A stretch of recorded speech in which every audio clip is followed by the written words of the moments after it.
चलिए, तो कल के क्लास में हम लोग देख लिए थे रदरफोर्ड साहब का एटॉमिक मॉडल। रदरफोर्ड साहब ने अपने एटॉमिक मॉडल को देने के लिए सबसे पहले अल्फा पार्टिकल स्कैटरिंग एक्सपेरिमेंट करा था।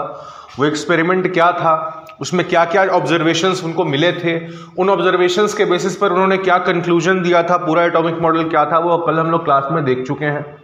लास्ट में हमने पढ़ा था रदरफोर्ड साहब के एटॉमिक मॉडल का दो ड्रॉबैक। पहला ड्रॉबैक क्या था कि वो एटम की स्टेबिलिटी को एक्सप्लेन नहीं कर पाए थे। उनके अकॉर्डिंग जो एटम जो उन्होंने मॉडल सजेस्ट किया था, अगर उस मॉडल के अकॉर्डिंग अगर एटम हमारा काम करता तो एटम कभी स्टेबल एग्जिस्ट कर ही नहीं पाता। तो पहला वो स्टेबिलिटी नहीं एक्सप्लेन कर पाए थे। दूसरा कि जो एटम्स स्पेक्ट्रम रिलीज करते हैं, जो रेडिएशन रिलीज करते हैं, जो एटॉमिक स्पेक्ट्रा होता है वो डिस्क्रीट वेवलेंथ्स में क्यों टूटा होता है, ये बात रदरफोर्ड साहब एक्सप्लेन नहीं कर पाए थे। तो रदरफोर्ड साहब की गलतियों को सुधारने के लिए फिर किसने अपना मॉडल दिया था? नील्स बोर ने। तो लिखिए इन 1913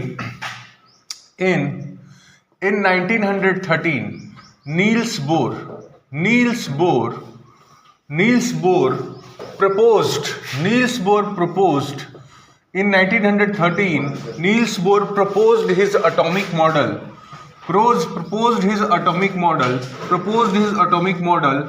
and gave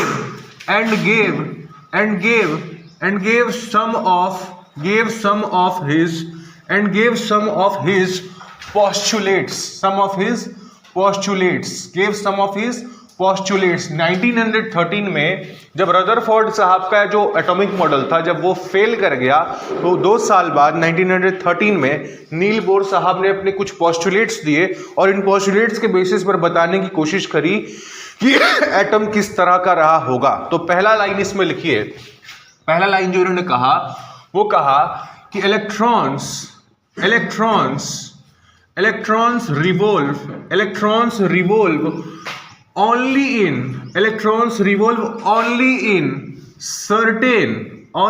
certain stable orbits. Electrons revolve only in certain stable orbits and energy of such orbit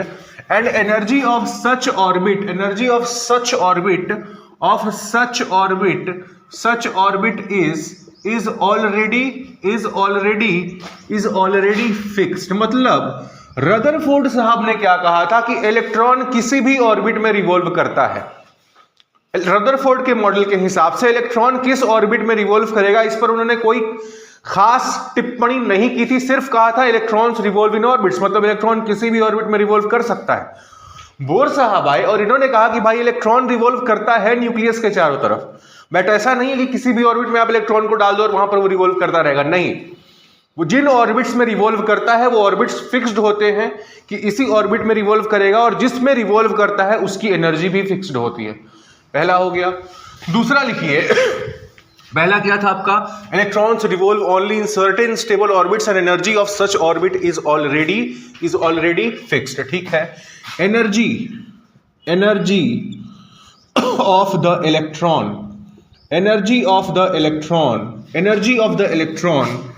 revolving in an orbit is same as the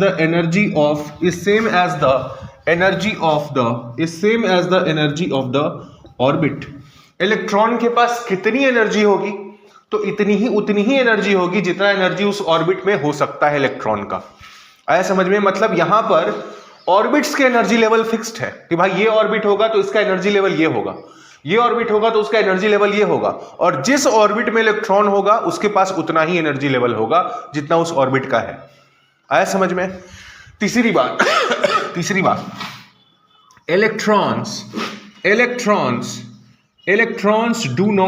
electrons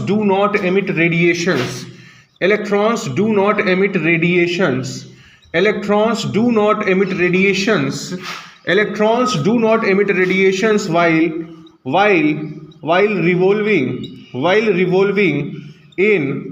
revolving in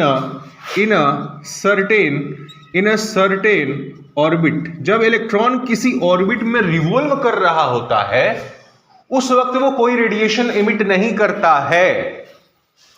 कल हमने पढ़ा था Rutherford के model में, उसमें यही दिक्कत आ रही थी कि रदरफोर्ड ने कहा था कि जब इलेक्ट्रॉन किसी ऑर्बिट में, किसी भी ऑर्बिट में रिवॉल्व कर सकता है, और मैक्सवेल के हिसाब से जब कोई चार्ज्ड पार्टिकल एक्सेलरेट करता है तो क्या करता है, एनर्जी इमिट करता है। मतलब रदरफोर्ड के मॉडल में जब इलेक्ट्रॉन अपने ऑर्बिट में रिवॉल्व करेगा तो वो एक्सेलरेट करेगा, और एक्सेलरेट करेगा तो एनर्जी वो रिलीज करेगा, और एनर्जी रिलीज करेगा तो अल्टीमेटली जाकर के न्यूक्लियस में कोलैप्स कर जाएगा। बोर साहब ने कहा कि जब इलेक्ट्रॉन किसी ऑर्बिट में रिवॉल्व कर रहा होता है तब वो एनर्जी रेडिएशंस उस ऑर्बिट में रिवॉल्व करते वक्त इमिट नहीं करता है। आया समझ में? और इसके बाद कहा जब फिर कब अगर इलेक्ट्रॉन रिवॉल्व करते हुए वो इमिट नहीं करता है, तो इन्होंने कहा कि इलेक्ट्रॉन जब ऑर्बिट में रिवॉल्व करेगा तो एनर्जी इमिट नहीं करेगा, तो कब करेगा? अगर ऑर्बिट में रिवॉल्व करते हुए एनर्जी इमिट नहीं करेगा तो फिर कब करेगा? तो ये बताते हैं कि electrons emit radiation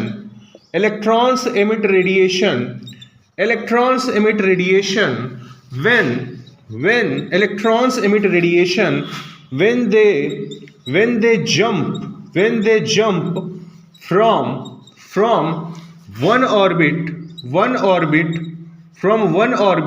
to the other। और ये वन ऑर्बिट क्या होता है? From higher to the lower orbit. जब ये हायर एनर्जी लेवल ऑर्बिट से जब ये लोअर एनर्जी लेवल पर जाते हैं तब ये रेडिएशंस इमिट करते हैं। पहले यहां तक लिखिए, उसके बाद आगे बढ़ते हैं। लिख लिए क्या?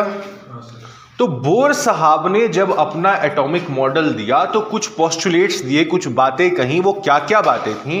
पहला बात था कि electrons revolve only in certain stable orbits. Electron ऐसा नहीं है कि हर किसी भी जगह पे आप इलेक्ट्रॉन को रख दो वहां पे रिवॉल्व करना चालू कर देगा, ऐसा बिल्कुल नहीं है। इलेक्ट्रॉन जिन ऑर्बिट्स में रिवॉल्व करता है वो पहले से फिक्स्ड होती हैं कि भाई इसी ऑर्बिट में रिवॉल्व करेगा, और जिस ऑर्बिट में रिवॉल्व करेगा उस ऑर्बिट की एनर्जी लेवल भी पहले से फिक्स होती है। और इलेक्ट्रॉन के पास कितनी एनर्जी होगी? जिस ऑर्बिट में वो रिवॉल्व कर रहा है उस ऑर्बिट की जितनी एनर्जी लेवल होगी उतनी आपकी एनर्जी इलेक्ट्रॉन की हो जाएगी। आया बात समझ में? तीसरी बात कि इलेक्ट्रॉन ऐसा नहीं है कि इलेक्ट्रॉन जो है रिवॉल्व करते टाइम रेडिएशंस इमिट करता है। जब वो किसी ऑर्बिट में रिवॉल्व कर रहा होता है वो कोई रेडिएशन इमिट नहीं करता है। इसका रीजन उन्होंने बोला, भाई लोगों ने सवाल पूछा कि मैक्सवेल साहब ने तो कहा था कि जब इलेक्ट्रॉन रिवॉल्व करेगा उसमें एक्सेलरेशन होगा, और एक चार्ज पार्टिकल जब एक्सेलरेट करता है तो रेडिएशन इमिट करता है। तो इन्होंने कहा कि भाई ये जो नियम कानून थे ना क्लासिकल इलेक्ट्रोमैग्नेटिज्म के, क्लासिकल फिजिक्स के जो भी नियम कानून थे वो आप इलेक्ट्रॉनिक एटॉमिक लेवल पे मत लगाइए। अगर आप एटॉमिक लेवल पे लगाएंगे तो आप इन चीज़ों को एक्सप्लेन नहीं कर पाएंगे। क्लासिकल फिजिक्स के, क्लासिकल इलेक्ट्रोमैग्नेटिज्म के जो आपके रूल्स होते हैं वो वहाँ पर एटॉमिक लेवल पर अप्लाई नहीं करते हैं। और ये बात कहकर उन्होंने कही कि जब इलेक्ट्रॉन किसी ऑर्बिट में रिवॉल्व कर रहा होता है उस वक्त वो कोई रेडिएशन इमिट नहीं करता है। तो भाई कब करता है इमिट? जब वो एक ऑर्बिट से दूसरे लेवल में जंप करता है। जब हायर एनर्जी लेवल से लोअर एनर्जी लेवल वाले ऑर्बिट में जब वो जंप करेगा तब रेडिएशन को इमिट करेगा। ये 4 पॉइंट हो गई, मिटा दें इसको। अगला लिखिए, 5th पोस्टुलेट जो आपका बोर साहब ने कहा वो था कि इलेक्ट्रॉन्स revolve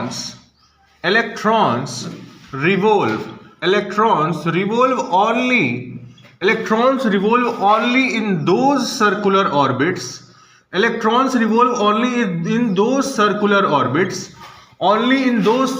orbits इलेक्ट्रॉन सिर्फ उन्हीं सर्कुलर ऑर्बिट्स में रिवॉल्व करेगा in which the orbital angular momentum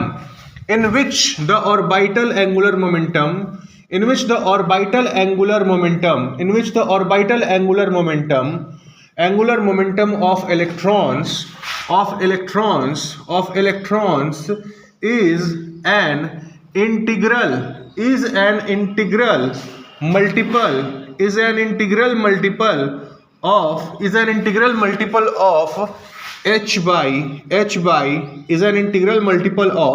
h by 2 pi। मतलब इलेक्ट्रॉन सिर्फ और सिर्फ उन्हीं ऑर्बिट्स में रिवॉल्व करेगा जिनमें उसका एंगुलर मोमेंटम जो होगा वो क्या होगा? nh by 2 pi के बराबर होगा, जहां n क्या है? कोई सा भी इंटीजर। वेयर n क्या हो सकता है, n का जो वैल्यू हो सकता है, n का जो वैल्यू हो सकता है, n 1 हो सकता है, 2 हो सकता है, 3 हो सकता है, 4 हो सकता है, depending on the number of orbits. आप किस ऑर्बिट की बात कर रहे हैं? अगर आप फर्स्ट ऑर्बिट की बात करेंगे तो n का वैल्यू 1, सेकंड ऑर्बिट की बात करेंगे तो n का वैल्यू 2। तो इलेक्ट्रॉन सिर्फ और सिर्फ उन्हीं ऑर्बिट्स में रिवॉल्व करेगा जिन ऑर्बिट्स में रिवॉल्व करते वक्त उसका एंगुलर मोमेंटम h/2 का इंटीग्रल मल्टीपल, h/2 पाई का इंटीग्रल मल्टीपल होता है। लिखिए, देखिए एंगुलर मोमेंटम को एक बार अच्छे से समझ लीजिए सब लोग। इलेक्ट्रॉन है, न्यूक्लियस के अराउंड इस ऑर्बिट में रिवॉल्व कर रहा है, इस ऑर्बिट में इसकी वेलोसिटी है v। आपने स्कूल में पढ़ा है मोमेंटम क्या होता है, p = m × v। तो इसके वेलोसिटी में अगर हम इलेक्ट्रॉन के मास से मल्टीप्लाई कर देंगे तो मोमेंटम इलेक्ट्रॉन का कितना आ जाएगा, m × v। ये v कहाँ है, v आपका मोमेंट, ये आपका मोमेंटम वेक्टर है जो इस ओर पॉइंट आउट कर रहा है, मोमेंटम का डायरेक्शन है इस ओर। ये है आपका रेडियस, जिस रेडियस में आपका इलेक्ट्रॉन रिवॉल्व कर रहा है, ये आपका रेडियस वेक्टर r। मोमेंटम जो एंगुलर मोमेंटम डिफाइन किया जाता है L = r क्रॉस p। मतलब इस रेडियस वेक्टर का इस मोमेंटम वेक्टर से अगर आप क्रॉस प्रोडक्ट ले लेंगे r क्रॉस p तो आपको एंगुलर मोमेंटम मिल जाता है। ठीक है, तो ये आपका L यहां से कितना हो गया, r क्रॉस mv।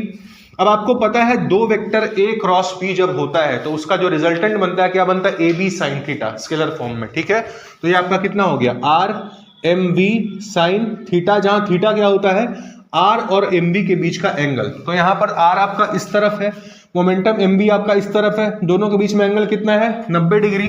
तो आपका एंगुलर मोमेंटम कितना हो गया, r mv × sin 90, मतलब एंगुलर मोमेंटम कितना आया, mv × r। आया समझ में? हो गया। अगला लिखिए, नेक्स्ट जो पोस्टुलेट है वो ये है कि while revolving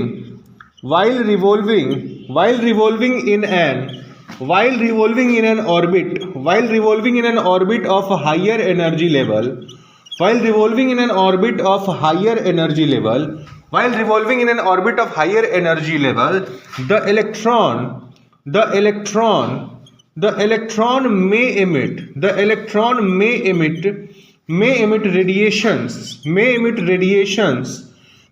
radiations of certain specific wavelengths and jump to an orbit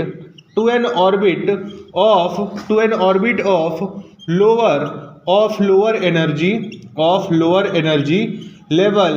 lower energy level and vice versa।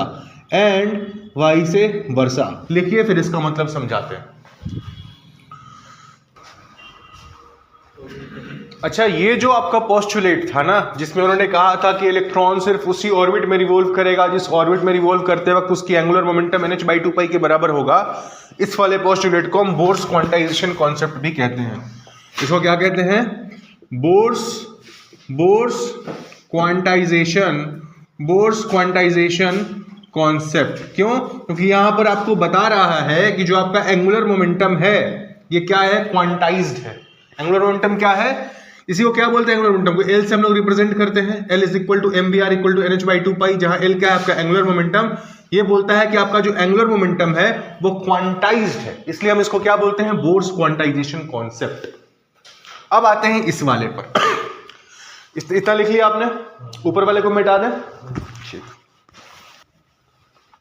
Bourse साहब ने बोला कि मान लो ये आपका न्यूक्लियस है सेंटर में, ठीक है, और इस न्यूक्लियर के चारों तरफ आपका जो इलेक्ट्रॉन है वो सर्टेन स्टेबल ऑर्बिट्स में, मतलब किसी भी ऑर्बिट में नहीं, कुछ खास ऑर्बिट्स में इलेक्ट्रॉन आपका, सपोज करिए आपका इलेक्ट्रॉन जो है वो इस न्यूक्लियस के अराउंड, मान लीजिए आपका इलेक्ट्रॉन रिवॉल्व कर रहा है। ठीक, बोर बोलते हैं कि मान लो अगर इलेक्ट्रॉन आपका ऐसे ऑर्बिट में रिवॉल्व कर रहा है जिसका एनर्जी लेवल क्या है, एनर्जी लेवल हाई है, और इस हाई एनर्जी लेवल वाले ऑर्बिट में रिवॉल्व करते करते ऐसा हो सकता है कि इलेक्ट्रॉन कुछ रेडिएशंस इमिट करे।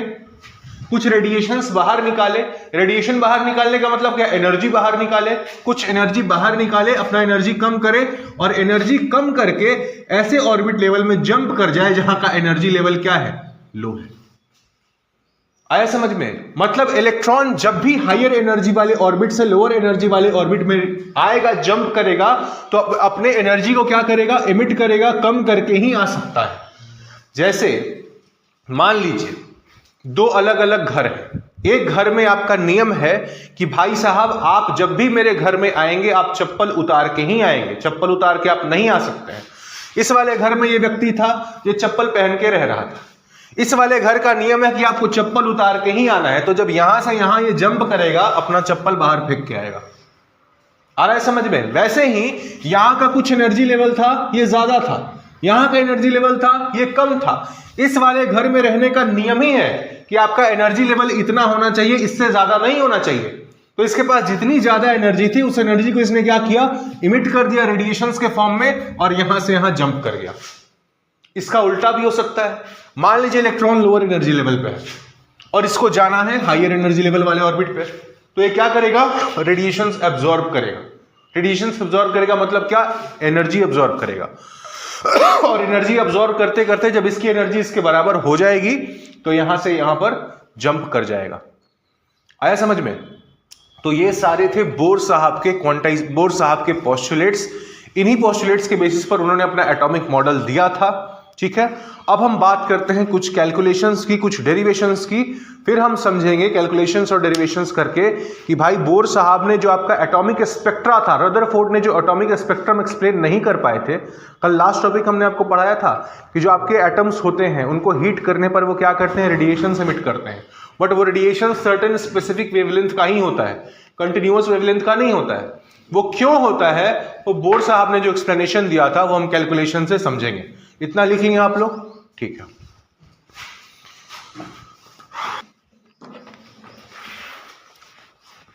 हेडिंग डालिए, calculation of radius R, calculation of radius R, velocity V, kinetic energy K, potential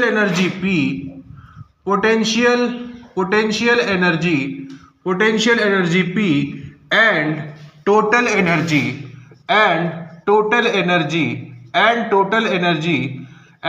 energy E of an electron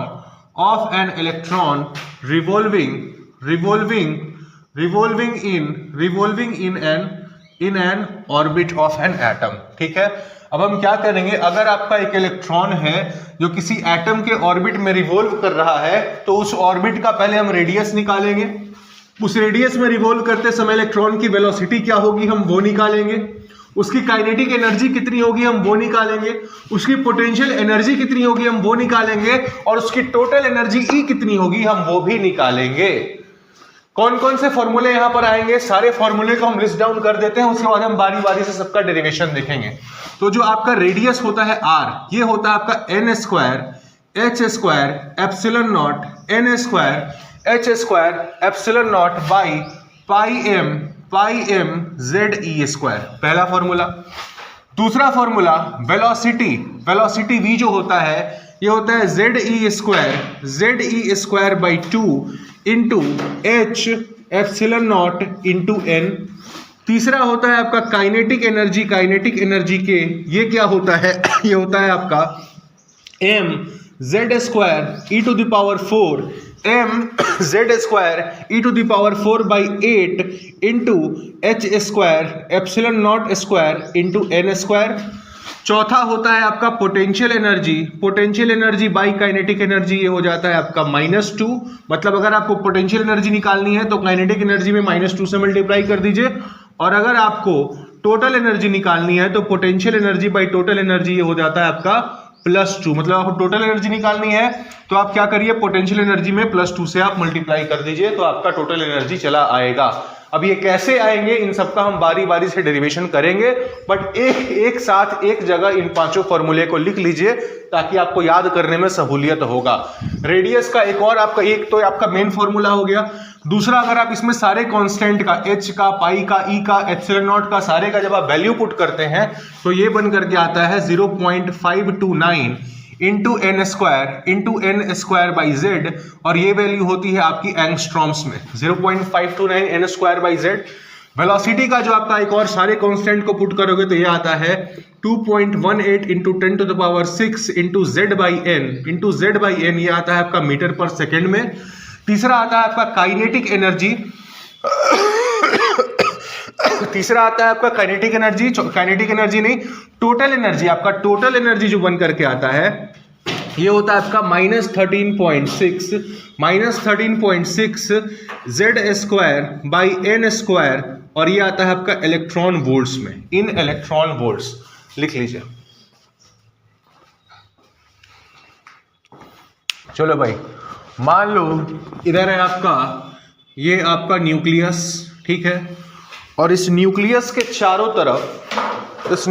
चारों तरफ इस पर्टिकुलर ऑर्बिट में, ये जो आपका ऑर्बिट है, इस ऑर्बिट में आपका जो इलेक्ट्रॉन है वो आपका रिवॉल्व कर रहा है। ये न्यूक्लियस है और इसके चारों तरफ इस ऑर्बिट में आपका इलेक्ट्रॉन रिवॉल्व कर रहा है। अब आपको बताओ न्यूक्लियस पे कौन सा चार्ज होता है? पॉजिटिव। इलेक्ट्रॉन पे कौन सा चार्ज है? निगेटिव। तो ये क्या कर रहा होता है? ये पॉजिटिव चार्ज इस निगेटिव चार्ज को अपनी ओर अट्रैक्ट कर रहा होता है इलेक्ट्रोस्टैटिक फोर्स ऑफ अट्रैक्शन से। आपने पढ़ा है इलेक्ट्रोस्टैट्स में, ठीक है। कितना होता है अगर मान लीजिए दो चार्जेस हैं Q1 और Q2, ठीक है, तो उन दोनों के बीच में कितना होता है इलेक्ट्रोस्टैटिक फोर्स ऑफ रिपल्शन या अट्रैक्शन, कितना होता है? चलो जी, आपने बोला कि जो आपका electrostatic force of attraction in दोनों के बीच में होगा Fe, वो कितना होगा? KQ1 Q2 by R square. जहां हम लिख सकते हैं Q1 के बदले हम क्या लिख देंगे? Z into E। Total number of protons यहाँ कितना है? Z, और एक प्रोटॉन पे चार्ज कितना? E, तो टोटल चार्ज कितना हो गया? Z into E into charge on electron, ये कितना हो गया? -E डिवाइडेड बाई कितना? R square. ये माइनस क्या बता रहा है? माइनस ये बता रहा है कि जो फोर्स है आपका, फोर्स ऑफ अट्रैक्शन है, मतलब ये पॉजिटिव चार्ज इस इलेक्ट्रॉन को अपनी ओर सेंटर की तरफ खींच रहा है। आया बात समझ में?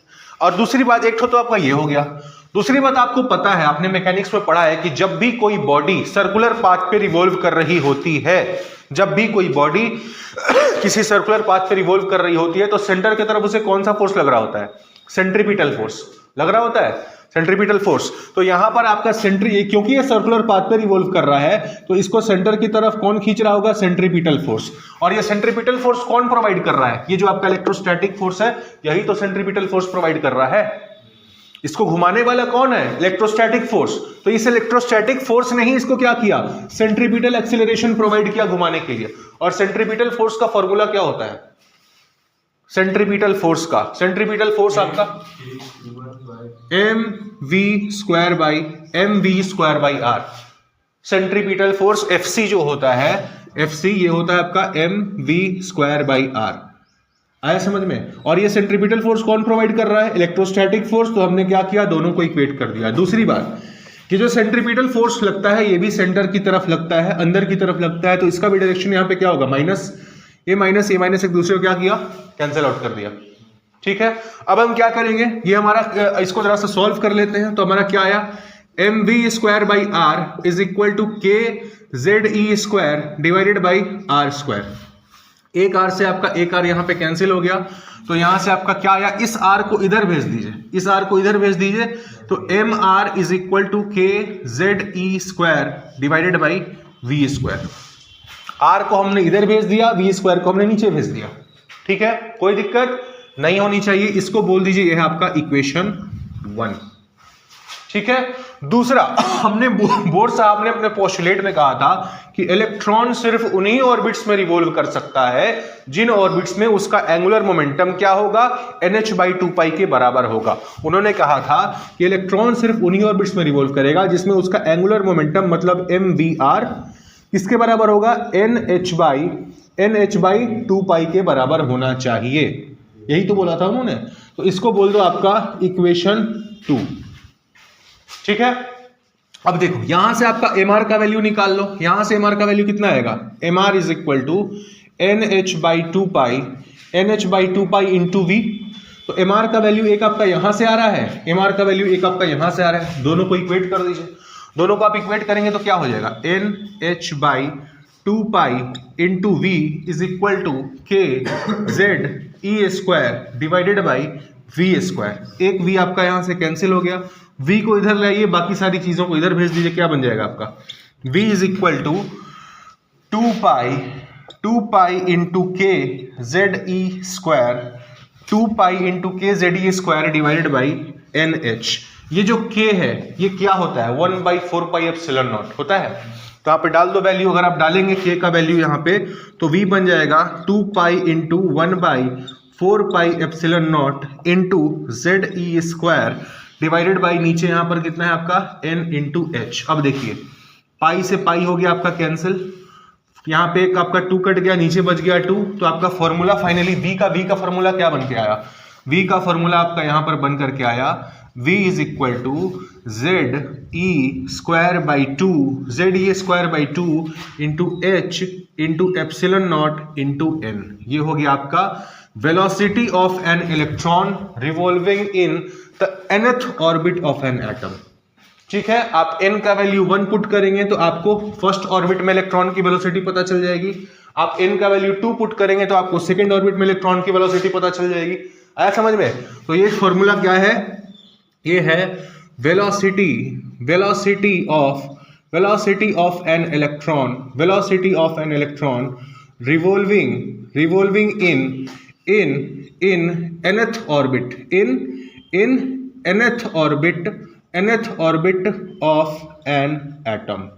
किसी एटम के nth ऑर्बिट में जो आपका वेलोसिटी होगा वो v आपको बता रहा है। जब n का वैल्यू 1 पुट करेंगे तो आपको फर्स्ट ऑर्बिट में वेलोसिटी पता चलेगी, n का वैल्यू 2 पुट करेंगे तो सेकंड ऑर्बिट में वेलोसिटी पता चलेगी। लिखिए यहां तक। आर का आएंगे अभी तो v का निकालें, अभी आर के बाद आर पे भी आएंगे।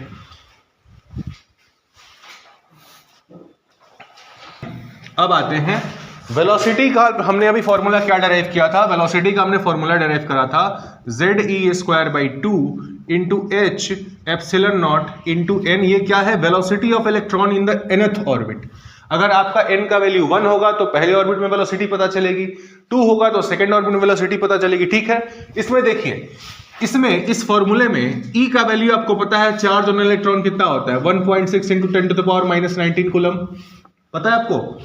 H का वैल्यू आपको पता है, H क्या है, Planck's constant 6.634 into 6.626 into 10⁻34 joule second. Planck's constant भी आपको पता है। एप्सिलॉन क्या है, एब्सोल्यूट परमिटिविटी, ये कितना होता है 8.854 इंटू 10⁻12 कूलम स्क्वायर पर न्यूटन पर मीटर स्क्वायर, ये होता है। तो अगर आप सारे कांस्टेंट्स का इसमें वैल्यू पुट करेंगे, इन सारे कांस्टेंट्स का अगर आप इसमें वैल्यू पुट करेंगे तो आपका जो वेलोसिटी का फॉर्मूला बन करके आता है वो आता है 2.18 इंटू 10⁻6 z बाई n, और ये आता है आपका किसमें, मीटर पर सेकंड में। आया समझ में, लिख लीजिए। चलिए जी, तो हम क्या कर रहे थे, हमने इक्वेशन सॉल्व करा था। हमारा क्या आया था इक्वेशन, हमारा इक्वेशन आया था mv²/r is equal to k q1 q2/r², और इसको हमने सॉल्व किया था तो क्या आया था k into E into Z divided by r²। ये आपका पहला इक्वेशन था। ठीक है, k ZE² divided by r²। यहां से हमने क्या किया था, r से r कैंसिल किया था, तो mr का वैल्यू आया था मेरा k ZE² divided by v² आया था। देखो तो इक्वेशन 1 जो हमने माना था, इक्वेशन 1 यही है। ठीक है, तो आपका इक्वेशन 1 यहां पर लिखिए, mr is equal to k ZE² divided by v²। दूसरा हमने क्या किया था, mvr is equal to nh/2π, nh/2π। यहां से हमने mr का वैल्यू निकाला था, nh/2πv निकाला था, इक्वेशन 2 यही था ना। तो इक्वेशन, ये आपका इक्वेशन 1 था, ये आपका इक्वेशन 2 आया था nh/2πv, ये आपका इक्वेशन 2 आया था। ठीक है, अब यहां से आगे बढ़ते हैं। आपके पास दो इक्वेशंस आए थे, mr is equal to K Z E square by V square, जिसको हमने इक्वेशन 1 बोला था, और आपका दूसरा इक्वेशन था mr is equal to N H by two pi V, इसको हमने इक्वेशन 2 बोला था। और इन दो इक्वेशंस को सॉल्व करके वेलोसिटी मेरा कितना आया, वेलोसिटी आया Z E square by two into H epsilon not into M. अगर इस v का वैल्यू हम इक्वेशन 2 में पुट कर दें तो हमको r का वैल्यू पता चल जाएगा। आपका इक्वेशन 2 क्या है, इक्वेशन 2 है mr is equal to N H by two pi into V, और इस v को अगर हम इस इक्वेशन में ला करके पुट कर दे तो मेरे को r का वैल्यू पता चल जाएगा। कर दो पुट, क्या हो जाएगा, r is equal to N H by two pi V into M, और v का वैल्यू जो आपने निकाला है यहाँ पे पुट कीजिए, तो N H by two pi M into V क्या है आपका Z E square by two times of H epsilon not into N. इसको सॉल्व करोगे क्या आएगा, N H into two H epsilon not into N divided by two pi M into Z E square. क्या हो गया ये हो गया आपका, यहाँ पर देखो 2 से 2 आपका कैंसिल हो गया, 2 से 2 कैंसिल हो गया, ऊपर में क्या बना, h इंटू एच बन गया एच स्क्वायर और n इंटू एन बन गया एन स्क्वायर। तो ये हो गया आपका N square into H square into epsilon not divided by pi M Z E square, pi M Z E square. यही फॉर्मूला लिखवाया थे हम आपको। तो आपका r का फॉर्मूला आ गया, r is equal to N square H square epsilon not by pi M Z E square. इसको लिखिए, और साथ में जब आप इसमें सारे कॉन्स्टेंट्स का वैल्यू पुट करेंगे, एप्सिलॉन नॉट का, h का, पाई का, m का, e का, जब आप सबका वैल्यू पुट करेंगे तो आपका r का जो फॉर्मूला बन करके आता है, ये आता है 0.529 into N square by Z, और ये वैल्यू आता है आपका एंगस्ट्रॉम्स में। r is equal to 0.529 into N square by Z, और ये वैल्यू आपको मिलेगा किसमें, एंगस्ट्रॉम्स में। लिखिए, ये कब आएगा, जब आप सारा h का वैल्यू जो हमने हमको लिखवाया था, एप्सिलॉन नॉट का, m का, e का, पाई का, सब वैल्यू पुट करके सॉल्व करेंगे तो आपका इतना आता है।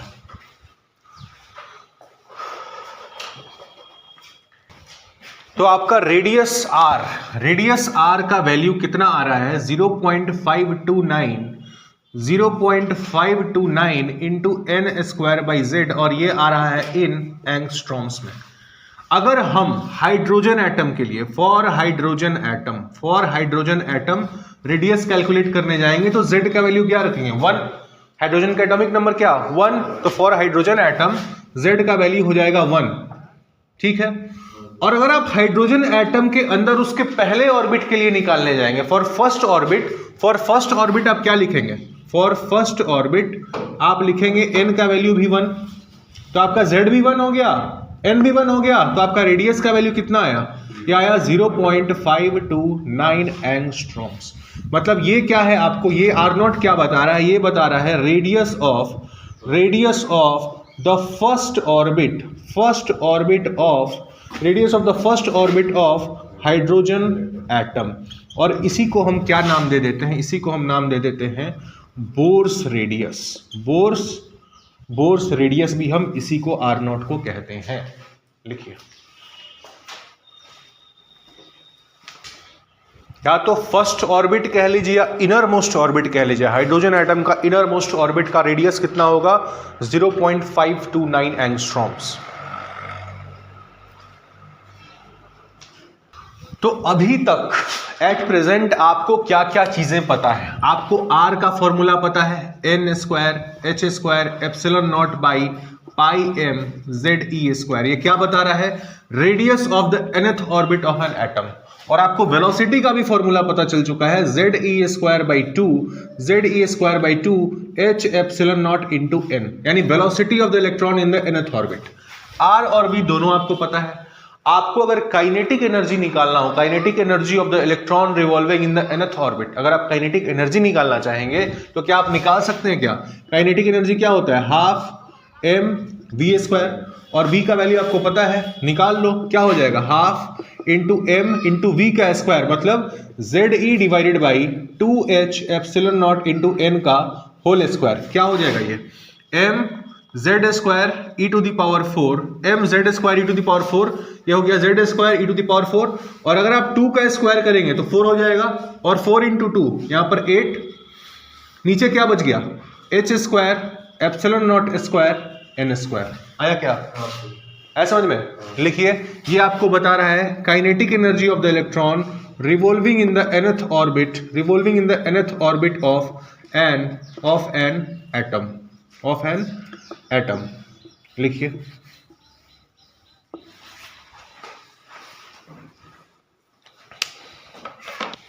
तो आपने अभी तक क्या क्या डेराइव कर लिया? आर डेराइव कर लिया, वी डेराइव कर लिया, काइनेटिक एनर्जी भी आपने अभी डेराइव करी है। कितना होता है? M Z square E to the power 4 divided by 8 H square epsilon not square into N square. अब आते हैं पोटेंशियल एनर्जी पे। एक बात बताइए, दो चार्जेस है Q1 और Q2, दोनों आर डिस्टेंस है, दोनों के बीच में आर गैप है, दोनों का पोटेंशियल एनर्जी का फॉर्मूला क्या होता है? कल भी हमने बताया था, Q1 Q2 बाई आर होता है। तो पोटेंशियल एनर्जी यहां पर आपका है चार्ज न्यूक्लियस पे, यहां पर है चार्ज आपका इलेक्ट्रॉन पे, दोनों के बीच का दूरी आर आपको पता है। क्या आप पोटेंशियल एनर्जी निकाल लेंगे? पोटेंशियल एनर्जी का फॉर्मूला होता है के Q1 Q2 बाई आर। जब दो चार्जेस Q1 और Q2 आर गैप से सेपरेटेड हों तो उनका पोटेंशियल एनर्जी इतना होता है। यहाँ पर Q1 क्या है? आपका न्यूक्लियस। Q2 क्या है? आपका इलेक्ट्रॉन। और दोनों के बीच का आर भी आपको पता है, तो के Q1 के बदले लिख दो Ze, Q2 के बदले लिख दो आपका चार्ज ऑन इलेक्ट्रॉन, और इलेक्ट्रॉन पे चार्ज क्या होगा? माइनस, तो यहाँ पे माइनस भी आएगा, और ये आपका आर, और आर का फॉर्मूला आपने यहीं से डिराइव कर रखा है। तो आर को हम क्या करेंगे? यहाँ पर ला करके पुट कर देंगे, तो आपका फॉर्मूला क्या बन जाएगा? पोटेंशियल एनर्जी बन जाएगा minus K Z E square divided by R. R क्या है आपका? N square H square epsilon not divided by N square H square epsilon not divided by pi M Z E square. जब आप इसको solve करेंगे ये ऊपर चला जाएगा पूरा, कितना हो जाएगा? ये minus K Z E square into pi M Z E square divided by N square H square epsilon not. और ये जो के है ये क्या है? 1/4 पाई एप्सिलॉन नॉट। के का वैल्यू क्या है? 1/4 पाई एप्सिलॉन नॉट। पुट कर दीजिए, तो minus 1/4 pi epsilon not into Z. ये देखो जेड और जेड मिलकर के क्या बन गया? Z square. ई स्क्वायर और ई स्क्वायर मिलकर के क्या बन गया? ई टू द पावर 4। बच क्या गया? पाई इंटू एम, और इधर क्या है आपका? N square H square epsilon not. ठीक है जी। अब देखिए, पाई से पाई आपका हो गया कैंसिल, ठीक है, और आपका क्या कैंसिल कुछ हो रहा है क्या? और आपका कुछ कैंसिल हो रहा है क्या? एप्सिलॉन नॉट, हाँ, एप्सिलॉन नॉट और एप्सिलॉन नॉट मिलकर के क्या बनाएगा? एप्सिलॉन नॉट स्क्वायर बनाएगा। तो आप इसका फाइनल जो आपका फॉर्मूला बन करके आया वो कितना आया? Minus M Z square E to the power 4 divided by कितना? 4 H square epsilon not square into N square. आया? तो ये आपका हो गया potential energy of an electron revolving in the nth orbit minus M Z square E to the power 4 divided by 4 H square epsilon not square into N square. लिखिए यहाँ तक।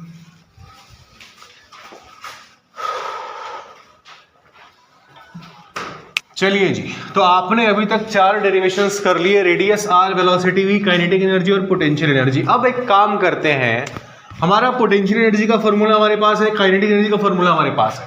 अगर हम पोटेंशियल एनर्जी वाले को काइनेटिक एनर्जी से divide कर दें तो देखते हैं कितना आता है। क्या आएगा? ये आएगा minus M Z square E to the power 4 divided by 4 H square epsilon not square into N square divided by kinetic energy that is M Z square E to the power 4 divided by 8 H square epsilon not square into N square.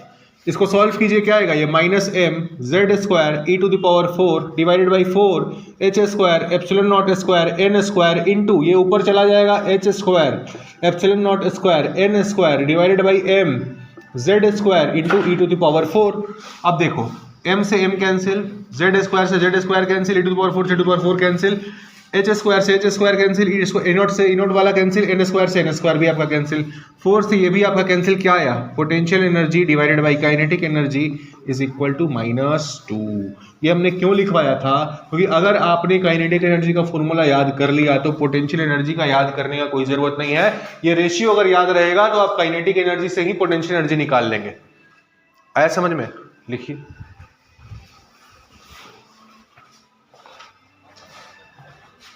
तो हमने चार चीजें निकालनी है, radius, velocity, kinetic energy, potential energy. अगर आपको total energy निकालना है तो आप क्या करेंगे, काइनेटिक एनर्जी में पोटेंशियल एनर्जी को जाकर के जोड़ देंगे, टोटल एनर्जी पता चल जाएगा।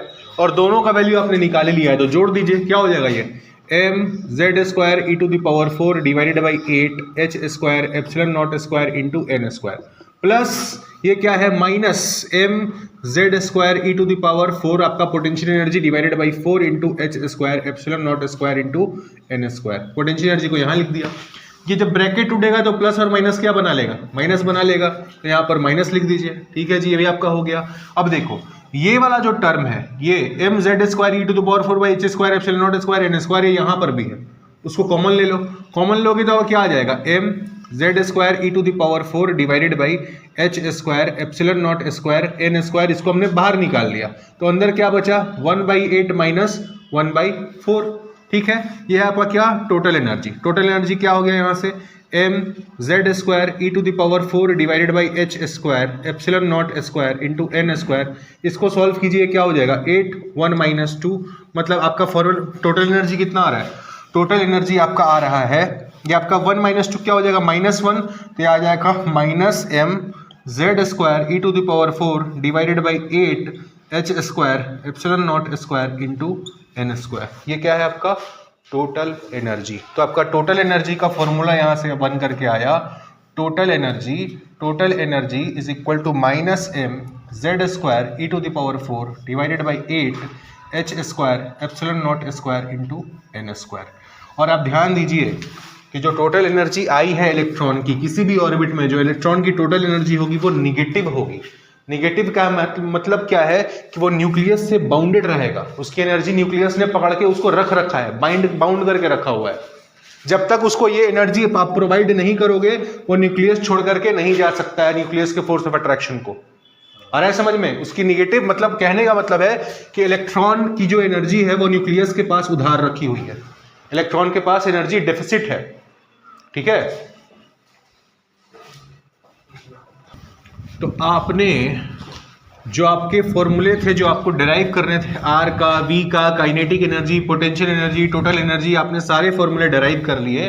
अब इसमें आप क्या कर दो, जो आपका टोटल एनर्जी का फॉर्मूला आया है, जब आप इसमें m का वैल्यू क्या होता है 9.1 इंटू 10⁻³ kg फॉर m क्या है मास ऑफ इलेक्ट्रॉन इतना होता है, h क्या होता है आपका 6.626 इंटू 10⁻34 जूल -34 जूल सेकेंड, और आपका एप्सिलॉन नॉट क्या होता है 8.854 इंटू 10⁻12 कूलम स्क्वायर पर न्यूटन पर मीटर स्क्वायर।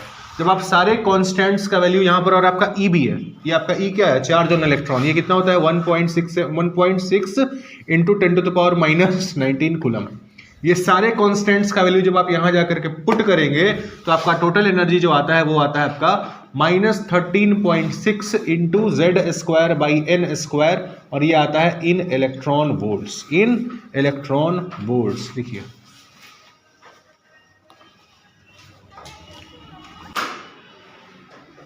हो गया क्या सबका, चलिए जी। अब देखो जो सबसे लास्ट इक्वेशन हमने आपको लिखवाया था वो लिखवाया था potential energy by total energy कितना होता है 2 होता है। तो आपका पोटेंशियल एनर्जी यहाँ पर है, टोटल एनर्जी यहाँ पे है, दोनों का रेशियो ले लो। Potential energy by total energy क्या हो जाएगा, पोटेंशियल एनर्जी आपका -mz² e⁴ divided by 4h² epsilon not square into n²। इसको आप डिवाइड करेंगे इससे तो ये ऊपर चला जाएगा, ये नीचे आ जाएगा, कर दीजिए 8h² epsilon not square n² by -mz² into e⁴। m से m कैंसिल, z² से z² कैंसिल, e⁴ से e⁴ कैंसिल, h² एप्सिलॉन ये सारा आपका कैंसिल होते चला गया, माइनस से माइनस भी कैंसिल, ये आपका बन के आपका क्या आया finally potential energy by total energy equal to +2। ये हो गया आपका डेरिवेशन कंप्लीट। लिखिए अगर आपको काइनेटिक एनर्जी का सिर्फ फॉर्मूला पता है, तीनों में से अगर किसी एक का भी फॉर्मूला पता है तो बाकी दो याद करने की आवश्यकता नहीं है। ये अगर आपको रेशियो पता होगा potential energy by kinetic energy और potential energy by total energy, तो दूसरे वाले को आप इस रेशियो से निकाल लेंगे आराम से। हो गया सबका। तो हमने क्या किया, ये सारे डेरिवेशंस कंप्लीट करें। Radius of the orbit in which the electron is revolving, velocity of the electron in the nth orbit, kinetic energy of the electron in the nth orbit, potential energy, total energy, सारा derivation हमने complete कर लिया है। कल हम क्या करेंगे कि जो आपका एटॉमिक स्पेक्ट्रा था, एब्जॉर्प्शन स्पेक्ट्रा और इमिशन स्पेक्ट्रा, जिसको आप रदरफोर्ड जिसको एक्सप्लेन नहीं कर पाए थे, उसको बोर साहब ने कैसे एक्सप्लेन किया वो स्टडी करेंगे। और उसके बाद ये देखेंगे कि इतना सब कुछ बताने के बाद भी बोर साहब का मॉडल में क्या ड्रॉबैक्स रह गए थे। और इन दोनों टॉपिक्स को देख करके कल इस टॉपिक को कंप्लीट करके फिर नेक्स्ट टॉपिक पे हम लोग चलेंगे। ठीक है, चलिए जी, क्लास समाप्त।